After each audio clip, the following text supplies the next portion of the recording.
Item ಯಾವುದೇ ಇರಲಿ try ಮಾಡಿ ಆಚಿ ಚಿಕನ್ ಮಸಾಲಾ. ಆಚಿ ಚಿಕನ್ ಮಸಾಲಾ. ಇನ್ನು ಇದೇ ವಿಚಾರಕ್ಕೆ ಸಂಬಂಧಪಟ್ಟಂತೆ ಮತ್ತಷ್ಟು ಡೀಟೇಲ್ಸ್ ಕೊಡ್ತಾ ಹೋಗ್ತಾರೆ ಮೆಟ್ರೋ ಬ್ಯೂರೋ ಹೆಡ್ ಉಲ್ಲಾಸ್ ನೇರ ಸಂಪರ್ಕದಲ್ಲಿ ಜಾಯಿನ್ ಆಗಿದ್ದಾರೆ ನ್ಯೂಸ್ ಡೆಸ್ಕ್ ನಿಂದ.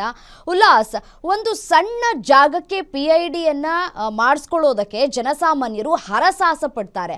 ಅದರಲ್ಲೂ 19 ಎಕರೆ ಜಾಗಕ್ಕೆ PIDಯನ್ನ ಮಾಡಿಕೊಡೋದಕ್ಕೆ ಎಲ್ಲಾ ನಿಯಮಗಳನ್ನ ಗಾಳಿಗೆ ತೂರ್ಬಿಟ್ರ ಇವ್ರುಗಳು ಅಂತ. ಖಂಡಿತವಾಗ್ಲೂ ರಮ್ಯಾ, GBA ಅದರಲ್ಲೂ ಪ್ರಮುಖವಾಗಿ ಪಶ್ಚಿಮ ನಗರ ಪಾಲಿಕೆಯ ವಿಭಾಗದಲ್ಲಿ ರೆವಿನ್ಯೂ ಸೈಟಿಗೆ ಖಾತವನ್ನು ಕೊಡುವಂಥ ಕೆಲಸವನ್ನು GBA ಅಧಿಕಾರಿಗಳು ಮಾಡಿದ್ದಾರೆ. ನಿಯಮದ ಪ್ರಕಾರ ರೆವಿನ್ಯೂ ಸೈಟ್ಗೆ ಯಾವುದೇ ರೀತಿಯಾದಂತಹ ಒಂದು ಖಾತವನ್ನು ಕೊಡಲಿಕ್ಕೆ ಬರೋದಿಲ್ಲ. ಆದರೆ ಪ್ರತಿಷ್ಠಿತ ಕಾಸಾ ಗ್ರ್ಯಾಂಡ್ ಅನ್ನುವಂತಹ ಒಂದು ಸಂಸ್ಥೆ 10 ಎಕರೆ 20 ಗುಂಟೆ ಜಾಗದಲ್ಲಿ ಒಂದು ನಿವೇಶನವನ್ನು ಕಟ್ಟಬೇಕು ಅನ್ನುವಂಥ ಸಿದ್ಧತೆಗಳನ್ನು ಮಾಡ್ಕೊಳ್ತಿದೆ. ಈ ಒಂದು ರೆವಿನ್ಯೂ ಸೈಟ್ಗೆ ಸುಮಾರು 10 ಎಕರೆ ಇರುವಂತಹ ಜಾಗಕ್ಕೆ GBA ಅಧಿಕಾರಿಗಳು ನಕಲಿ ದಾಖಲೆಗಳನ್ನು ಸೃಷ್ಟಿ ಮಾಡಿ ಜೊತೆಗೆ ಅದಕ್ಕೆ ಖಾತ ಕೊಡುವಂತ ಕೆಲಸವನ್ನ ಮಾಡಿದ್ದಾರೆ.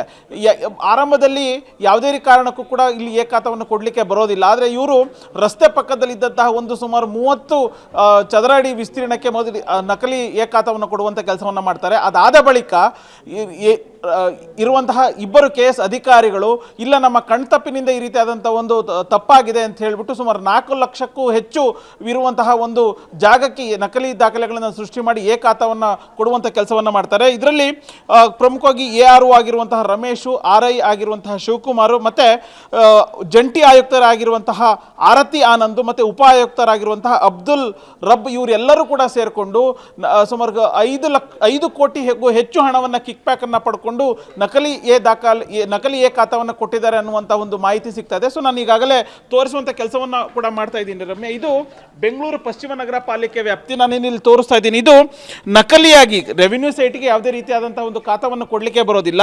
ಇಲ್ಲಿ ನಕಲಿ PIDಯನ್ನು ಕೂಡ ಸೃಷ್ಟಿ ಮಾಡಿದ್ದಾರೆ. ನಕಲಿ PID ಸಂಖ್ಯೆಯನ್ನು ಕೂಡ ಸೃಷ್ಟಿ ಮಾಡಿ ಮೊದಲು ಕೇವಲ 30 ಚದರ ಮೀಟರ್ಗೆ ಮಾತ್ರ ಇವರು PID ನಂಬರನ್ನು ಕೊಡುವಂಥ ಕೆಲಸವನ್ನು ಮಾಡ್ತಾರೆ.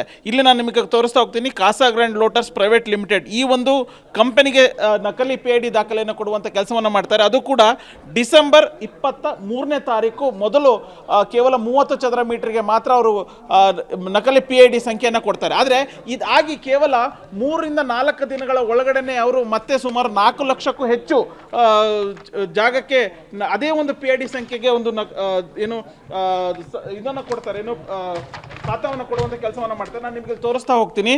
ಇಲ್ಲಿ RI ಶಿವಕುಮಾರ್ ಒಂದು ಪತ್ರವನ್ನು ಬರೀತಾರೆ, ಒಂದು ನೋಟ್ ಶೀಟನ್ನು ಬರೀತಾರೆ. ನಮ್ಮ ಕಣ್ತಪ್ಪಿನಿಂದಾಗಿ ಈ ಸಂದರ್ಭದ ತಾಂತ್ರಿಕ ಸಮಸ್ಯೆಯಿಂದಾಗಿ ಖಾತಾ ಪತ್ರದಲ್ಲಿ ಸ್ವತ್ತಿನ ವಿಸ್ತೀರ್ಣ ತಪ್ಪಾಗಿ ದಾಖಲಾಗಿರುವುದು ಕಂಡು ಬಂದಿರುತ್ತದೆ ಅನ್ನುವಂತಹ ಒಂದು ನೋಟ್ ಶೀಟನ್ನು ರೆಡಿ ಮಾಡ್ತಾರೆ.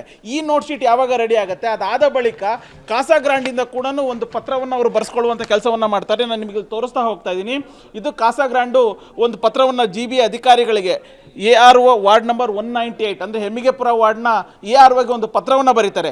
ಈ ಒಂದು ಪತ್ರ ಬರೆದಂತಹ ತಕ್ಷಣವೇ ಅದೇ RI ಶಿವಕುಮಾರ್ ಅವರು ಇಲ್ಲಿ ನಾನು ನಿಮಗೆ ತೋರಿಸ್ತಾ ಹೋಗ್ತೀನಿ, ಕೈಯಲ್ಲಿ ಬರೆದುಬಿಟ್ಟು ನಕಲಿ PID ಸಂಖ್ಯೆಯನ್ನು ಕೊಡ್ತಾರೆ. ಜೊತೆಗೆ ನಕಲಿ ಖಾತೆಯನ್ನು ಕೊಡುವಂಥ ಕೆಲಸವನ್ನು ಮಾಡ್ತಾರೆ. ಇಲ್ಲಿ ಮೆನ್ಷನನ್ನು ಮಾಡ್ತಾರೆ, 4,36,144 ಚದರ ಮೀಟರ್ ಜಾಗಕ್ಕೆ ನಾನು ನಕಲಿ PID ಸಂಖ್ಯೆಯನ್ನು ಕೊಡ್ತೀನಿ, ಹಾಗೆಯೇ ಖಾತೆಯಾಗಿ ನಾನು ಮಾಡಿಕೊಡ್ಲಿಕ್ಕೆ ಸಿದ್ಧ ಇದ್ದೀನಿ ಅನ್ನುವಂಥ ಒಂದು ಪತ್ರವನ್ನು ಮಾಡ್ತಾರೆ. ಅಂದರೆ ಈಗ ಸದ್ಯಕ್ಕೆ ಸಿಗ್ತಾ ಇರುವಂತಹ ಮಾಹಿತಿ ಪ್ರಕಾರ ಇದುವರೆಗೂ ಕೂಡ ಖಾತೆ ಆಗಿಲ್ಲ.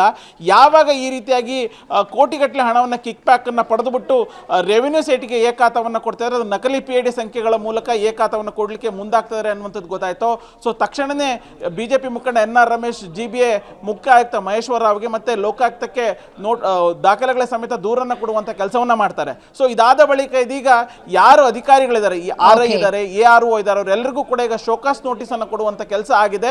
ಸೊ ಇದಾದ ನಂತರ ಈಗ ತನಿಖೆ ಆಗುತ್ತೆ. ತನಿಖೆಯಲ್ಲಿ ಇವರು ಅಧಿಕಾರಿಗಳು ತಪ್ಪಿತಸ್ಥರು ಅನ್ನುವಂಥದ್ದು ಸ್ಪಷ್ಟವಾಗಿ ಗೊತ್ತಾಗುತ್ತೆ ರಮ್ಯಾ. ರೈಟ್, ಥ್ಯಾಂಕ್ ಯು ತಮ್ಮ ಮಾಹಿತಿಗೆ.